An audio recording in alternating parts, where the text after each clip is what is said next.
आमच्यासोबत बच्चूभाऊ आहेत. बच्चूभाऊ काय सांगणार?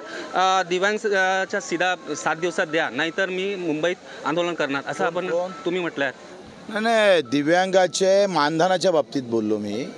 मानधनाच्या संदर्भात हे जे आहे हे 5% निधी म्हटलं आहे. तो जो शिव आहे ना इथला गोंदियाचा, तो वाटप करत नाही. त्यांना स्टॉल मोडायला निघालेला आहे.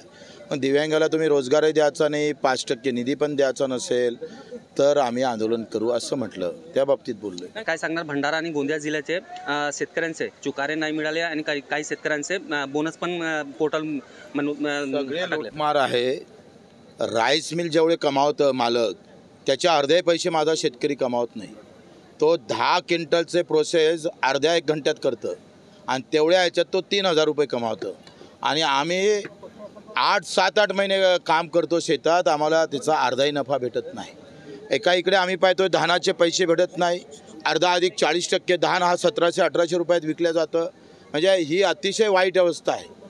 म्हणजे या सगळ्या योजनेचा जो फायदा आम्ही प्रत्यक्षात शेतकऱ्याला भेटायला पाहिजे तो भेटत नाही. कारण पैसेच लेट भेटतं. त्याच्यानं शेतकरी काय करतं, सरळ व्यापाराकडे धान खरेदी करतं, विक्री करतं. तर हे चुकीचं आहे. आणि तुम्ही धान विकता काय भावानं? 8,000 रुपये भावानं.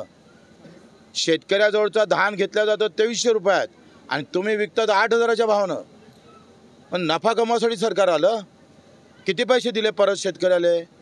तुमचं निव्वळ 2 लाख क्विंटलचा तुम्ही निर्यात केली धानाची, त्यातले 8,000 कोटी रुपये फक्त निर्यात शुल्क भेटलं आमच्या सरकारला. त्यातले किती पैसे दिले केंद्रानं सांगावं. शेतकऱ्यासाठी किती खर्च केले ते सांगावं. भाऊ, मराठा आरक्षणाला आपलं GR दिलेला आहे. आता OBC समाज आक्रोश झालेला आहे, काय सांगणार? मी शेतकऱ्याची लढाई लढतोय. माझा शेतकरी OBCमध्ये आहे, मराठ्यामध्ये आहे, दलितांमध्ये आहे, मुस्लिममध्ये आहे, हिंदूमध्ये आहे, आदिवासीमध्ये आहे. आणि मला असं वाटतं, माझं ठाम मत आहे, माझ्या शेतकऱ्याला हमी भाव भेटले का सगळे सुखी होतं. आम्हीच नोकरी देऊ लोकांना. साईद पठाण, TV9 मराठी, गोंदिया.